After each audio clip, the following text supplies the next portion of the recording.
Welcome to Democracy Now!, democracynow.org, the War and Peace Report. I'm Amy Goodman. Japanese lawmakers have voted into law new measures to allow Japanese troops to fight abroad for the first time since the end of World War II. The vote came after tens of thousands flocked to the streets to defend Japan's pacifist constitution. Japanese Prime Minister Shinzo Abe has pushed to weaken the pacifist provisions as part of a broader strategy of militarization. Opposition parties tried unsuccessfully to block the pro-military measures, which are opposed by a majority of the public. Protesters vowed to continue fighting. Doesn't mean we should let it pass. We can't just give up because it passed. After all, it was passed in the most irregular way. Pope Francis celebrated Mass in Cuba Sunday before hundreds of thousands of worshippers in Havana's Revolution Square. Born in Argentina, Francis is the first Latin American pope. He was widely praised in Cuba for helping to broker secret talks with Washington that resulted in the further normalization of U.S.-Cuban relations. After arriving in Cuba Saturday, Pope Francis praised the détente between Cuba and the United States as, quote, an example of reconciliation for the entire world. On Tuesday, Pope Francis arrives in Washington, where he'll address Congress and meet with President Obama. We'll have more on the Pope's visit to Cuba after headlines.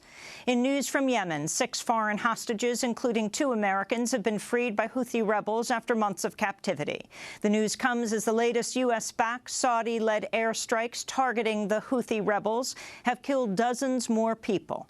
Airstrikes over the weekend hit the Old City in the Yemeni capital Sana'a, a UNESCO World Heritage Site, killing 10 members of a single family, including 8 children.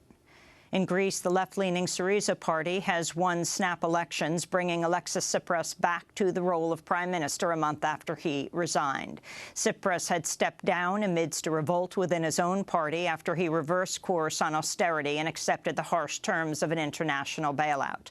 Syriza won 35% of the vote versus 28% for the conservative New Democratic Party, giving Syriza 145 seats in the 300-member parliament. Tsipras said he felt vindicated by the win. We gave a tough and difficult battle, and I feel vindicated today because the Greek people gave us a clear mandate to continue fighting inside and outside the country and boost our people's pride. Foreign ministers from 4 countries in Eastern Europe are meeting for talks today to address the influx of Syrian refugees fleeing violence in their home country. Thousands of people flooded into Austria over the weekend, with more expected to arrive from Hungary today. Hungary's reportedly reopened its main border crossing with Serbia after its closure sent refugees streaming into Croatia. In Serbia, hundreds of people attending a heavily guarded LGBT pride event in the capital Belgrade over the weekend called for solidarity with the refugees and migrants passing through their country. Meanwhile, at least 13 people, including 4 children, died when their dinghy collided with a ferry off the coast of Turkey. Another 26 people are missing in a separate incident after their boat sank off the coast of the Greek island of Lesbos. The United States has vowed to take in more refugees from around the world. Secretary of State John Kerry said the United States would take a total of 100,000 refugees in 2017. I'm pleased to announce today that the United States will significantly increase our numbers for refugee resettlement in the course of this next year and the year after. Last year, I think we were at 70,000. We are now going to go up to 85,000 with at least, and I underscore the at least, it is not a ceiling, it's a floor, of 10,000 over the next year from Syria specifically, even as we also receive more refugees from other areas. And in the next fiscal year, we'll target 100,000. Kerry's announcement still falls far short of calls from human rights groups to accept 100,000 refugees from Syria alone next year. The United States has taken in only about 1,600 Syrian refugees since the conflict began in 2011. Volkswagen has apologized and halted the sale of certain diesel cars in the United States following reports it illegally installed software to evade standards for curbing pollution. The Environmental Protection Agency ordered Volkswagen to recall 500,000 vehicles after finding it installed the devices in a deliberate bid to avoid emissions rules. It remains unclear if Volkswagen officials will face criminal charges. Tyson Slocum of the consumer advocacy group Public Citizen innocent, told the Huffington Post, quote, "This is a huge test of how serious the Obama administration's commitment is to prosecuting white-collar crime." The Council on American Islamic Relations is calling on Republican presidential candidate Ben Carson to withdraw from the race after Carson said he would not agree with a Muslim being elected president. Carson made the comments on NBC's Meet the Press with Chuck Todd. I guess it depends on what that faith is. If it's inconsistent with the values and principles of America, then of course it should matter. But if it fits within the realm of America and consistent with the Constitution, no problem. So do you believe that Islam is consistent with the Constitution? No, I don't. I do not. I would not advocate that we put a Muslim in charge of this nation. I absolutely would not agree with that. Carson's campaign has defended the remarks, saying there's a, quote, huge gulf between the Muslim faith and, quote, our Constitution and American values. Carson's comments came after fellow Republican presidential contender Donald Trump was criticized for failing to correct a supporter who called Obama a Muslim at a town hall event last week. On Sunday, Trump told Chuck Todd he was willing to take Obama at his word when the president says he's a Christian. He also said some already think we have a Muslim president.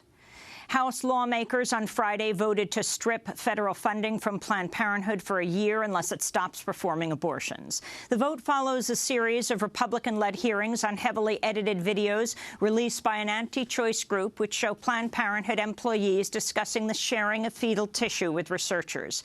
At one hearing, Arizona Republican Congressmember Trent Franks acknowledged Republicans on the House Judiciary Committee had neither seen or requested the full unedited videos. On Friday, Florida Democratic Congressmember Lois Frankel denounced the bill defunding Planned Parenthood. Now, I want to say this as respectfully as possible, but this bill is dumb, it's foolish, and it's mean-spirited, with only one purpose, and that is to punish one of our country's premier health organizations because it provides women access to an array of services that we need to lead healthy lives. President Obama has nominated Eric Fanning as Secretary of the Army. If confirmed by the Senate, Fanning would become the first openly gay civilian to lead a branch of the U.S. military. The move comes as the U.S. military continues to deny imprisoned transgender Army whistleblower Chelsea Manning permission to grow her hair.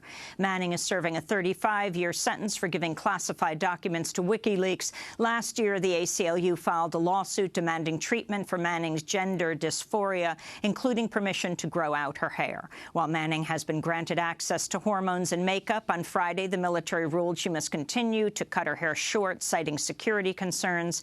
In a message on her Twitter feed, Manning vowed to fight the decision in court. In Chicago, a dozen public school parents, grandmothers, and education activists have ended a hunger strike over the fate of Diet High School after 34 days. Under Chicago Mayor and former Obama Chief of Staff Rahm Emanuel, Chicago has closed about 50 schools in predominantly African-American and Latino neighborhoods. Earlier this month, under pressure from the hunger strikers, officials announced plans to reopen Diet High School as an arts-focused open enrollment school, but the hunger strikers had called for it to become a global leadership and green technology school. They ended their fast Saturday amidst concerns over the hunger strikers' health. And Viola Davis has made history, becoming the first African-American to win an Emmy Award for Best Lead Actress on a drama series. In my mind, I see a line.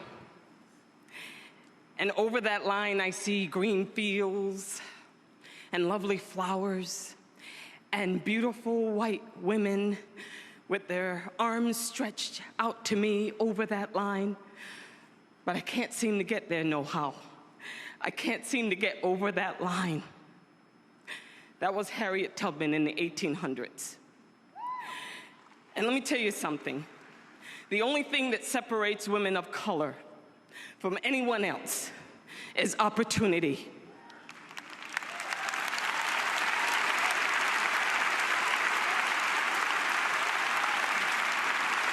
You cannot win an Emmy for roles that are simply not there.